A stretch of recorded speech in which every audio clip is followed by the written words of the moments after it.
സോനു കാക്ക ഭക്ഷണത്തിനായിട്ട് തിരഞ്ഞുപോയി. ഒരുപാട് അന്വേഷിച്ചപ്പോ ഒരു പേരയ്ക്ക മരം അവൻ കണ്ടു. ഭാഗ്യം, ഒരു മരം കണ്ടു.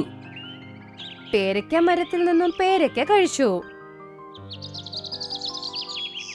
എന്നിട്ട് അതിൽ നിന്നും ഒരു ഇല പറിച്ചുകൊണ്ട് പോയി.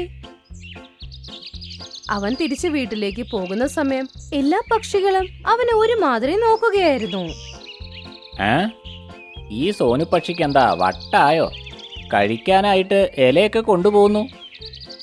സോനു കാക്ക അവന്റെ വീട്ടിലെത്തിയപ്പോ അവിടെ ഒരു കാലി കൊട്ടയിരിക്കുന്നതായി കണ്ടു. ആ കൊട്ടയുടെ അകത്ത് പറിച്ചോണ്ട് വന്ന ഇലയിട്ടു. ഇതൊക്കെ കണ്ട് പക്ഷികൾ ഞെട്ടിപ്പോയി.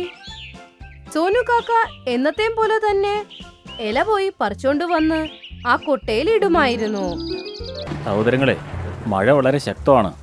ഇങ്ങനെ പോയാൽ നമുക്ക് മറ്റു കാടുകളിൽ പോയി ഭക്ഷണം തേടാനാവില്ല. മണ്ണിലും വെള്ളം നിറഞ്ഞിരിക്കുകയാണ്. ഇങ്ങനെ പോയാൽ നമ്മൾ ഭക്ഷണത്തിന്റെ കാര്യം മറക്കേണ്ടി വരും. നീ പറഞ്ഞത് ശരിയാണ്. മഴ കുറയാണ്ട് ഇനി ഒരു കാര്യവും ചെയ്യാൻ പറ്റില്ല.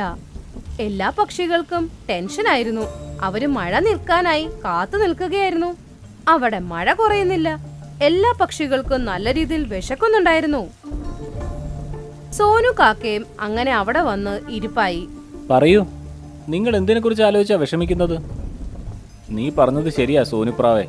ഞങ്ങൾ ഇന്നത്തെ കാര്യമില്ലാതെ നാളെക്കുറിച്ച് ചിന്തിച്ചിട്ടേയില്ല. ഒപ്പം ഭക്ഷണം സൂക്ഷിച്ചിട്ടുമില്ല. ഇപ്പം മഴ വന്നപ്പോൾ ഞാനും എൻ്റെ മക്കളൊക്കെ പട്ടിണിയാണ്. അന്ന് ഞങ്ങൾ നീ പറഞ്ഞത് കേട്ടിരുന്നെങ്കിൽ ഇപ്പം എല്ലാവരുടെ അടുത്ത് ഭക്ഷണം ഉണ്ടാവുമായിരുന്നു.